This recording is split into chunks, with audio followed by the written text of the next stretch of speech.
Badan Hukum Publik yang berada langsung di bawah Presiden yang dibentuk berdasarkan Undang-Undang Nomor 40 Tahun 2004. Ada penerima bantuan iuran, ada bukan penerima bantuan iuran.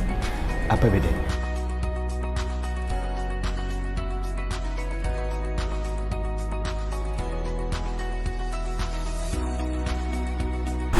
Halo, ketemu lagi dengan kami di Opablik, podcastnya Mall Pelayanan Publik Kota Samarinda, Pusat Informasi Pelayanan Publik di Kota Samarinda.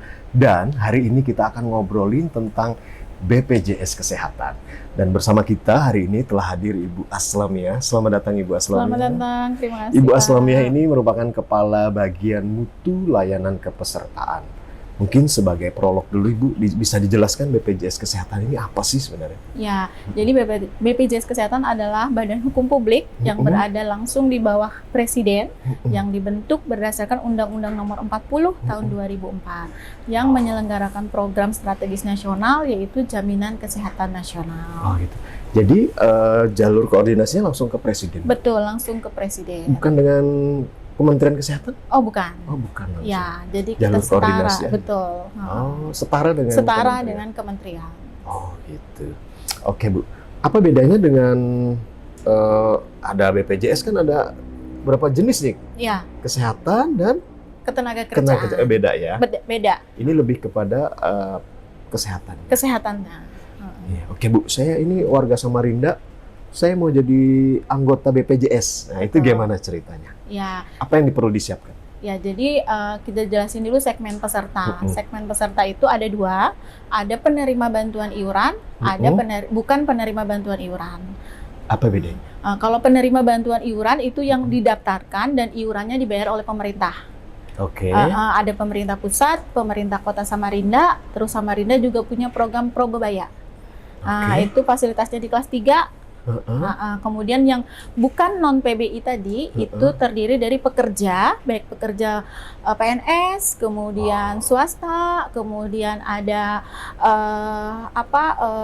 pemberi kerja, kemudian ada masyarakat umum. Nah, masyarakat umum ini yang bisa mendaftar langsung ke BPJS Kesehatan. Oh, jadi kalau seperti katakanlah PNS itu nggak perlu daftar lagi, otomatis? Sebenarnya pendaftarannya secara kolektif. Iya, didaftarkan oleh pemberi kerja di satuan kerja masing-masing. Oh, gitu. Ya. Oke, seandainya saya karyawan rumah makan. Betul. Rumah makan ini yang mendaftarkan. Betul sekali. Tapi yang membayar iuran? Yang membayar iuran tuh ada dua. Ada kita pekerja sebesar 1%, kemudian pemberi kerja itu 4%. Jadi total iurannya 5%. Oh, jadi katakanlah 1 juta gaji karyawan nih, 1% itu dipotong buat BPJS. Iya. Gitu. Ya, betul. Atau ditambahkan 1% untuk iuran BPJS. Betul. Oh, jadi 5%? 5%. Dengan batas bawah itu UMK dan batas atas itu 12 juta. Artinya seseorang pekerja yang penghasilannya lebih dari 12 juta itu batas atasnya untuk 5%-nya itu hanya 12 juta. Oke. Di atas 12 juta? Ya, berapa persen? Enggak, tetap 5% dikali gitu. 12 juta. Oh. Jadi batas gaji atasnya itu hanya 12 juta saja. Walaupun gaji saya 25 juta. Betul sekali. Jadi tetap hanya dihitung 12 juta kali 5%. Oh gitu. Walaupun saya UMK 5% juga? 5% juga. Walaupun jadi kalau ada segmen-segmen pekerja yang gajinya di bawah UMK, jadi kita ngitung iurannya itu tetap batas minimal yaitu UMK. Oke. Nah, dan itu untuk 5 jiwa. Oh, 5% untuk 5 jiwa. 5 jiwa. Jadi pekerja, istri atau suami yang sah, kemudian dengan maksimal 3 anak. Oh, gitu. Ya. Katakanlah saya janda, Bu. Saya jualan sayur katakan gitu. Itu batasan minimalnya berarti UMK. Oh, kalau yang pekerja non formal itu kita menyebutnya peserta mandiri, itu nilai iurannya nominal. Jadi kalau kelas 3 itu 42.000. Oh, ada standar. Ada iuran nominal. Jadi 42.000 per orang per jiwa. Itu yang dibayar peserta sebesar 35.000. 7.000 disubsidi oleh pemerintah pusat dan pemerintah daerah. Oh. Ya, kelas 2 100.000 dan kelas 1-nya 150.000. Itu berapa peserta? Itu satu orang. Enggak 5 tadi? Enggak. Oh. Jadi berbeda. Memang kalau iuran secara bagi pekerja itu lebih sedikit hitungannya dibanding yang nominal yang sebagai peserta mandiri. Lebih mahal jatuhnya lah ya. Betul. Dan kalau yang mandiri itu harus didaftarkan satu keluarga sesuai di KK. Oh gitu. Jadi tidak bisa dipilih. Oh saya daftarin suami saja karena mungkin sering sakit-sakitan dan perlu pelayanan kesehatan, itu tidak bisa. Tetapi semua yang terdaftar di anggota keluarga. Katakan kelas 3 42.000. Betul. Yang dibayarkan 35.000. 35.000. Kalau di dalam KK ada 3. Betul. 35 kali 3. Betul. Oh gitu. Ya. Oke. Artinya formulasinya beda ya, Bu? Formulasinya berbeda. Oke. BPJS ini wajib nggak sih, Bu? Jadi BPJS ini wajib bagi seluruh penduduk Indonesia, termasuk warga negara asing yang bekerja dan tinggal di Indonesia minimal 6 bulan, itu wajib mendaftar sebagai peserta JKN. Oh gitu. Kalau saya pekerja, kemudian saya belum BPJS, saya minta didaftarkan sama pemberi kerja. Betul. Atau saya mandiri nih, Bu? Harus didaftarkan oleh pemberi kerja. Pemberi kerja, Ya. karena saya karyawan katakan. Betul, jadi kita punya hak di situ. Dan kita punya peraturan pemerintah nomor 85 tahun 2013 itu untuk mengawasi kepatuhan pemberi kerja ini mendaftarkan pekerja dan anggota keluarganya. Jadi ada pengawasan. Ada pengawasannya. Pemberi kerja yang tidak mendaftarkan peserta. Betul. Kalau seandainya saat sekarang warga Indonesia sekian ribu, berapa persennya sih, Bu, yang sudah BPJS? Kalau dari total se-Indonesia itu ada 92% penduduk sudah terdaftar Dominan sudah ya. JKN, kemudian secara Kota Samarinda 96% penduduk sudah terdaftar. 96%. Ya, jadi pemerintah Kota Samarinda sangat komitmen untuk mendaftarkan seluruh masyarakat terhadap program JKN. Alhamdulillah kita ada yang dikelola oleh Dinas Kesehatan, kemudian ada juga mulai Probebaya. Jadi ada dua sumber pendanaan. Nah, Probebaya ini bagi masyarakat Samarinda yang benar-benar belum memiliki jaminan. Selama KTP di Samarinda, mau di kelas 3 itu boleh. Oh gitu. Ya. Katakanlah, Bu, saya sudah ikut asuransi swasta. Betul. Saya harus tetap wajib BPJS. Wajib. Oh, Ya. Jadi boleh 2 dong ya? Boleh 2. Jadi nanti yang swasta itu sebagai pendamping. Oh gitu. Nah, jadi BPJS Kesehatan yang utama, karena kita yang pekerja itu boleh naik kelas ketika dirawat inap. Misalnya jatahnya kelas 1, mau naik ke VIP boleh. Nanti yang sampai kelas 1 itu jaminan JKN, yang VIP-nya itu yang asuransi swastanya. Iya. Oke, artinya walaupun sudah terdaftar di swasta atau Betul. perusahaan swasta yang sudah mendaftarkan di swasta, harus tetap BPJS Harus tetap juga. wajib BPJS Kesehatan. Oke. Kalau yang belum daftar nih, Bu, kira-kira syarat untuk pesertaannya apa yang dibutuhkan? Ya, Caranya kalau mau mendaftar bagi masyarakat umum yang ingin mendaftar mandiri, itu bisa dengan mendaftar baik secara langsung ke MPP juga bisa. Kita buka layanan, ke kantor cabang kami bisa, kemudian melalui layanan aplikasi mobile JKN kita juga bisa, melalui layanan WA juga bisa. Satu-satu nih, Bu.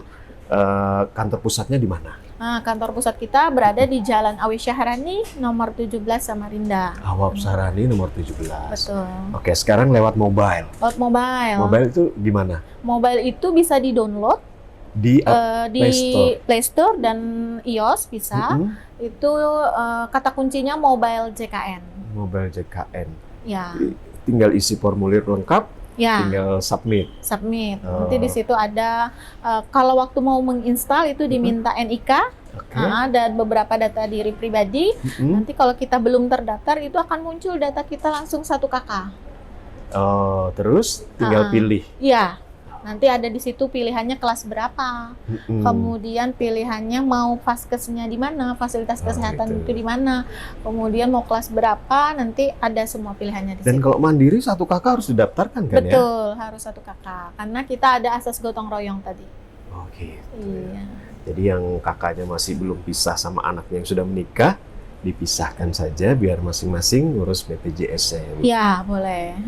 Terus lewat WhatsApp. Lewat WhatsApp, lewat WA. Jadi pelayanan ini sama dengan pelayanan kami di kantor cabang, sama dengan pelayanan di mall pelayanan publik. Jadi peserta tuh tinggal milih. Cuma lewat WhatsApp lewat saja. WhatsApp saja itu dari jam 8 sampai jam 3 sore, dari Senin sampai dengan Jumat. Oh, bisa di-share Bu nomor WhatsApp-nya? Di 0811 8 165 165. Nah, nanti ditulis di bawahnya 0811 0811 8 165 165. Oke. Dan sudah akan dibantu. Prosesnya berapa lama tuh? Kalau pendaftaran itu 1 hari selesai. Oke. Tidak ada biaya administrasi. Peserta cukup menyiapkan nanti nomor KK, nomor KTP, dan buku rekening tabungan. Harus ada rekening tabungan harus yang ada akan didebit tabungan. iurannya. Ya, betul. Kita untuk menghindari supaya tidak lupa membayar iuran, karena lupa membayar iurannya akan berpotensi kepesertaan nonaktif. Lupa ya. Ya. Katakanlah saya belum punya rekening, saya harus buka dulu. Kalau memang tidak punya rekening, itu bisa menggunakan rekening salah satu anggota keluarga di dalam KK, atau kita ada pendaftaran auto debit melalui non perbankan. Misal? Jadi kerjasama seperti Doku. Doku. Ya, jadi kayak seperti Vintage. Ada beberapa yang kita kerjasama dan itu pendaftarannya lewat aplikasi mobile JKN. Kalau Indomaret? Indomaret bisa, tetapi itu kan pembayaran manual ya. Jadi kita itu ada 696.000 kanal-kanal pembayaran, baik perbankan maupun non perbankan, untuk kemudahan peserta membayar iuran. Jadi nggak ada alasan nggak bisa bayar. Betul ya, Bu, sekali, nggak tidak bisa satu di channel yang lain. Di channel yang lain. Gitu. Artinya walaupun saya nggak punya buku rekening, saya tetap bisa daftar nih. Bisa. Oke. Itu Bu, seandainya saya daftarnya tanggal 1, saya di auto debitnya di tanggal berapa? Nanti di tanggal 1 itu pendaftaran akan ada masa tunggu aktivasi 14 hari. Oke. Nanti setelah 14 hari, kemudian di hari ke-15 itu bisa melakukan pembayaran. Nanti proses auto debit akan dilakukan pemotongan kalau tidak di tanggal 5, di tanggal 20 oleh bank. Oh, jadi di antara itu, ya, 5-20 itu akan didebit. Di bulan berikutnya? Di bulan berikutnya. Oke, ini penting karena kebanyakan gini nih Bu. Saya ada warga sakit, katakan begitu, nggak punya BPJS, daftar dulu deh BPJS, bisa nggak sih gitu? Kalau kita yang sudah universal health coverage ya, yang Samarinda, yang sudah didaftarkan pemerintah kota, itu bisa daftar, tetapi pendaftaran peserta itu tidak bisa langsung ke kami, tetapi melalui dinas sosial. Dalam hal ini dinas yang ditunjuk oleh pemerintah kota untuk sebagai koordinatornya. Cuma memastikan kita ada di dalam situ dulu gitu kali ya Bu? Di dalam coverage universal tadi? Walaupun yang penting dia ber-KTP Samarinda. Itu otomatis sudah terdaftar sebenarnya? Iya, jadi tinggal selama dinas sosial itu mengajukan, kemudian dinas sosial menyampaikan ke kami, itu bisa kita daftarkan hari itu, bisa aktif hari itu, dan bisa akses pelayanan kesehatan hari itu. Jadi salah satu privilege-nya sudah 95% penduduk terdaftar, itu bisa langsung aktif kepesertaannya. Pada saat hari didaftarkan, dan bisa langsung menggunakan pelayanan kesehatan. Walaupun saya selama ini nggak pernah bayar iuran. Walaupun selama ini nggak pernah bayar iuran. Itu 95%. 95%. Itu. Ya. Diminum dulu Bu, kita santai, seru nih soalnya. Terima kasih. Silakan Ibu.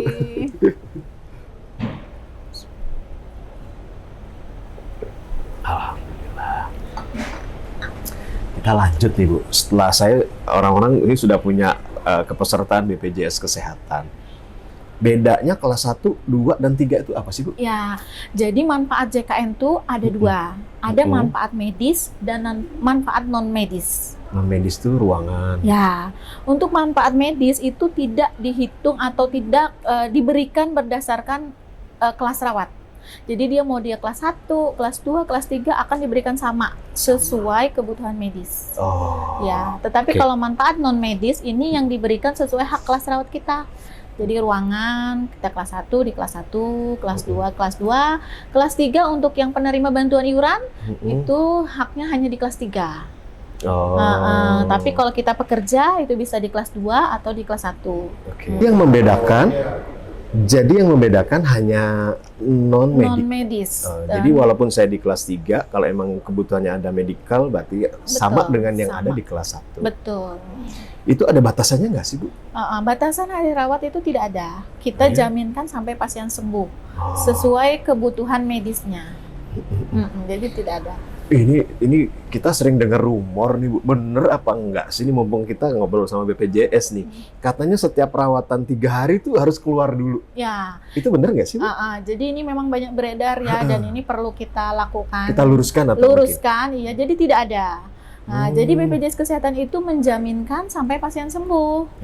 Artinya begitu dia masuk, kita rawat, pulang itu ya sembuh, dirujuk, atau mohon maaf meninggal dunia, sesuai indikasi medis.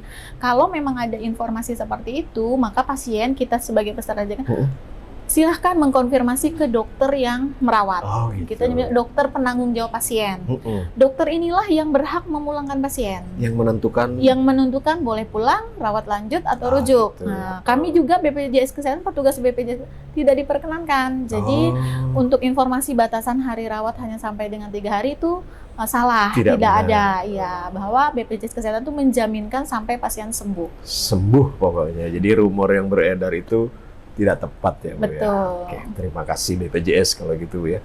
Kita lanjut nih, Bu. Kalau seandainya saya ada di kelas 2, kayaknya yang besok keluarga saya ini banyak nih, nggak cukup ruangannya. Saya bisa naik kelas atau gimana, Bu? Ya, bisa jadi kalau untuk pekerja penerima upah, kemudian yang bayar mandiri, peserta mandiri itu boleh. Bisa. Untuk yang kelas 2 naik ke kelas 1 atau naik ke PIV. Bahkan kalau dulu sebelumnya ketentuan naik kelas itu hanya boleh 1 tingkat.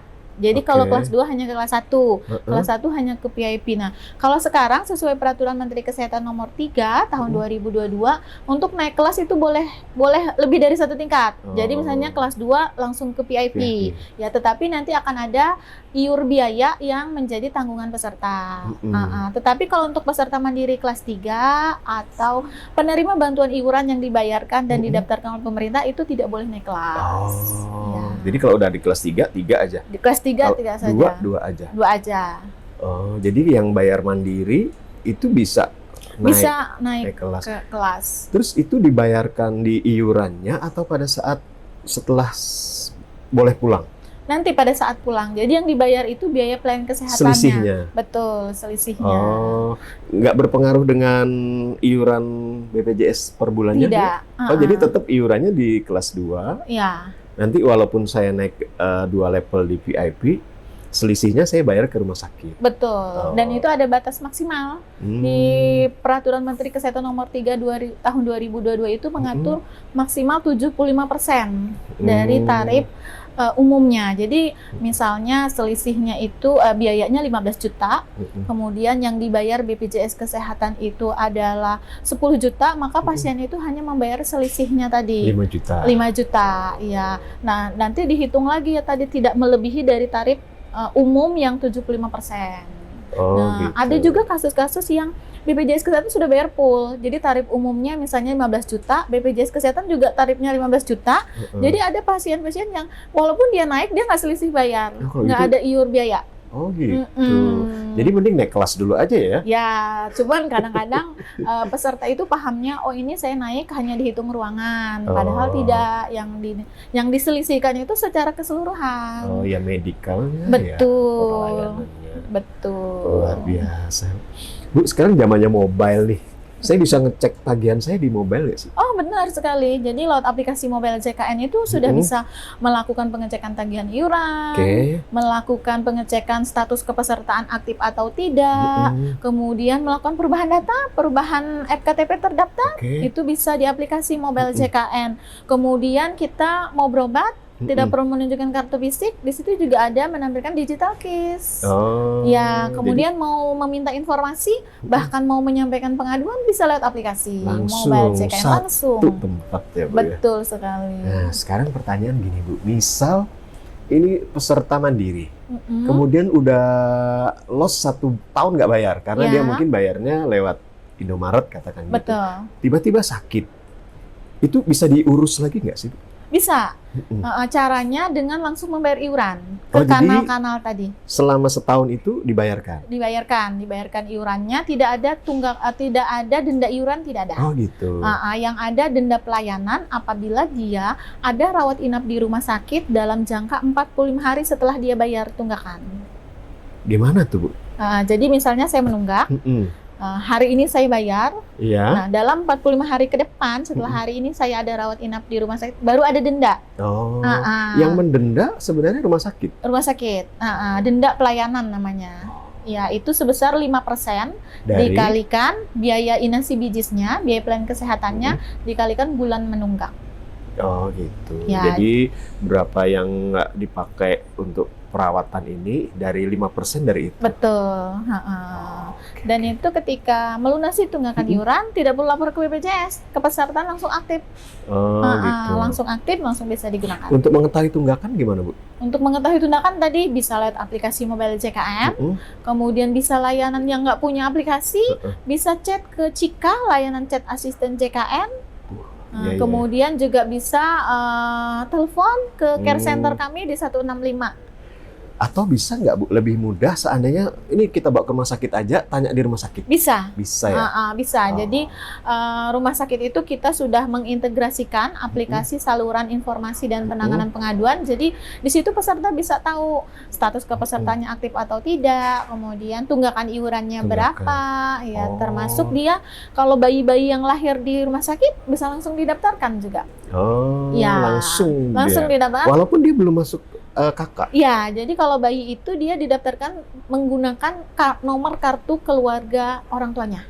Ibunya. Ya, betul. Jadi seandainya ibunya BPJS, kemudian punya anak melahirkan langsung diakumulasi ke ibunya. Ya, didaftarkan dengan nama bayi nyonya.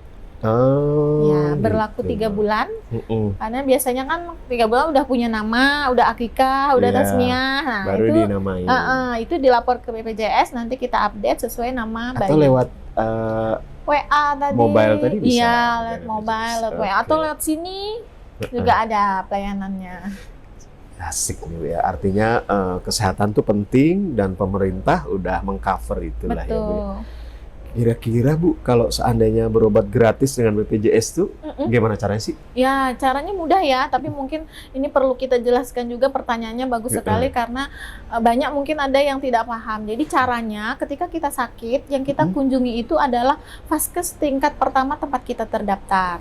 Nah, vaskes tingkat pertama itu terdiri dari puskesmas, kemudian klinik, dokter praktek perorangan, termasuk dokter gigi yang bekerja sama dengan BPJS Kesehatan. Oh, jadi seandainya di lingkungan rumah saya ada klinik A, kita pastikan dulu kerjasama nggak sama kerjasama BPJS? atau belum. Jadi pada saat mendaftar, peserta tuh memilih. Kita kan bertanya. Ada pilihannya. Ibu mau terdaftar di mana? Nah, pada kasus-kasus emergensi, peserta boleh langsung ke rumah sakit tanpa melewati vaskes tingkat pertamanya. Ya, emergensi itu mengancam nyawa, kemudian mengganggu jalan nafas, mengancam untuk kecacatan, sehingga memang harus segera ditindaklanjutin. Itu nggak perlu ke fasilitas. Ya, jadi bisa langsung ke rumah sakit tanpa rujukan. Jadi tinggal membawa NIK. Jadi sekarang kita sudah mengimplementasikan NIK itu sebagai identitas peserta JKN. KTP gitu. KTP ya, baik pada KTP, baik pada kartu keluarga, cukup sebutkan saja nomornya. Kalau ternyata NIK saya belum terverifikasi misal. Nah, kalau belum terverifikasi memang itu kita akan cetakin kartu sementara. Kemudian kita sarankan untuk ke Disduk Capil untuk dilakukan verifikasi dan validasi terlebih dahulu. Artinya kalau sudah terverifikasi tinggal nunjukin KTP aja. Betul. Atau nunjukin mobile tadi bisa? Bisa. Oke. Bisa. Menarik nih, Bu. Yang ditanggung BPJS apa aja sih? Oh iya. Penyakit apa gitu? Jadi yang ditanggung BPJS Kesehatan ini adalah kasus-kasus yang pertama yang sesuai prosedur. Artinya dia tadi berobatnya di fasilitas kesehatan tingkat yang bekerja sama rujukan bertahap dari tingkat pertama dulu ke lanjutan, Oke. kemudian yang bekerja sama, kemudian Betul. pelayanan kesehatan yang sesuai indikasi medis, ya tidak tujuan estetik, bukan untuk kecantikan, Oh, bukan nggak di-cover untuk tuh, Bu, itu skincare tidak itu ya? di-cover, iya. Hmm. Jadi kalau pelayanan tingkat pertama itu kita dijaminnya mulai dari layanan administrasi, kartu berobat, kemudian ada pemeriksaan medis dasar, kemudian konsultasi dokter sampai Oke. bahan medis habis pakai, obat itu kita jaminkan, ya. Misal tes COVID nggak Tes masuk? COVID kalau misalnya dia memang indikasi medis, artinya memang ada untuk penegakan diagnosa, itu bisa. Tetapi kalau bukan untuk penegakan diagnosa karena perjalanan mau tes COVID, nah itu tidak Ya, bisa. nggak dijamin ya, Betul. Atau ada penyakit-penyakit yang sering kejadian di masyarakat tapi nggak di-cover, apa aja tuh, Bu? Jadi penyakit kalau dia bakti sosial, misalnya operasi katarak, yang sifatnya bakti sosial itu tidak. Operasi bibir sumbing. Ya, tapi yang bersifat bakti sosial itu tidak dijamin. Berarti kalau seandainya ada keluarga yang katakanlah sumbing, kemudian kita minta di BPJS nggak bisa? Kalau memang dia mengganggu secara fungsi, kan ada sumbing langit, ada sumbing bibir ya. Nah, kalau sumbing langit itu dia tidak bisa ngedot kalau bayi, tidak bisa Jadi makan. itu BPJS Itu bisa cover. ditanggung. Tapi kalau estetik untuk Tapi kalau yang bibirnya bibir itu saja. lebih estetik. Iya, itu tidak dijamin. Termasuk atas permintaan sendiri, itu tidak bisa kita jaminkan. Oh, jadi ini sumbing karena memang rujukannya dokter. Betul sekali, gitu. karena keperluan medis dan itu tidak ada batasan. Nah, ada pasien yang 9 kali Pak Tatang sudah pasang ring jantung, itu kita jamin. 1 kali pasang ring jantung biayanya 90 juta. Wah, BPJS bisa. BPJS jamin. Hemodialisa. Hemodialisa dijamin. Oke, karena itu penyakit-penyakit yang menguras banyak biaya. Ya, anak-anak talasemia, Iya. ya itu kita jamin. Oke, Bu. Katakanlah peserta BPJS ini meninggal dunia, Bu. Iya. Itu apakah iurannya terputus? Ya, jadi untuk peserta yang meninggal dunia itu harus dilaporkan ke kami, Pak Tatang, supaya iurannya bisa kami hentikan. Nah, bisa jadi juga untuk peserta mandiri khususnya ya, apabila ini tidak dilaporkan ke kami, maka iurannya tetap akan terus muncul. Ditagihkan atau dipotongkan di rekening ya? Iya, Oke, nah sayang jadi sekali. ketika dilaporkan itu cukup mudah, bisa dengan surat keterangan kematian dari rumah sakit misalnya atau dari kecamatan itu boleh dibawa ke kami, nanti kita nonaktifkan. Kalau misalnya dia yang meninggal ini ada kelebihan pembayaran iuran, mungkin sudah didebit terlalu banyak, nah itu bisa dialihkan ke anggota keluarga yang lain. Oh gitu. Ya, Bisa iurannya. ya. Iya, jadi tidak hilang. Asal dilaporkan. Asal dilaporkan. Meninggalnya kapan? Betul. Oke, Iya, oke. jadi iurannya akan kita hentikan sejak dia bulan melapor. Oke. Terima kasih banyak Ibu Aslamia. Sama-sama. Ini banyak informasi yang kita gali. Tapi kalau informasi ini masih belum lengkap, belum detail, bisa langsung datang ke Mall Pelayanan Publik Kota Samarinda di lantai 2 ya Bu ya? Betul Jalan sekali. Pahlawan, atau langsung ke Jalan Awab Sarani. Betul. BPJS. Atau bisa langsung Ke ke care center kami layanan 1 kali 24 jam di 165. 165. 165. Terakhir nih Bu, ini BPJS terus berevolusi, terus mengembangkan diri. Ini inovasi apa yang sedang dikembangkan sekarang? Ya, jadi inovasi kita sekarang saat ini kita ada layanan tanpa tatap muka. Oh, Jadi ya? peserta itu boleh memilih mau yang sukanya langsung datang, boleh di Mall Pelayanan Publik juga boleh datang, Oke. atau bisa lewat aplikasi mobile JKN atau layanan Pandawa tadi. Apa bedanya dengan non tatap muka tadi? Layanannya sama, jadi tidak perlu antri. Calling kan? Ya. Telepon? Telepon kalau yang Pandawa, pelayanan administrasi lewat WA. Jadi yang penting punya WA, tinggal chat, siapin berkas, di foto, tanpa antri, tanpa perlu datang ke kantor BPJS Kesehatan. Operator standby Standby dari 24 jam? jam 8 sampai jam 3 sore. Ada Ya. jam kerja ya Bu? Ya, nah, itu untuk administrasi. Tapi kalau informasi pengaduan di 165 24 jam. 24 jam, ada operator standby ya? Betul. Oke Bu. Terima kasih banyak Ibu. Sama-sama. Terima kasih sudah datang ke Mall Pelayanan Publik Kota Sama-sama, Samarinda. Pak Tata. Dan jangan lupa jika ada yang belum like, subscribe, komen, share, lakukan segera karena biar tidak tertinggal informasi seputar pelayanan publik di Kota Samarinda. Mohon maaf jika ada salah-salah kata. Kami tutup dengan wabillahi taufiq wal hidayah. Wassalamualaikum warahmatullahi wabarakatuh. Salam perubahan, berani berubah, berani berubah, berani berubah.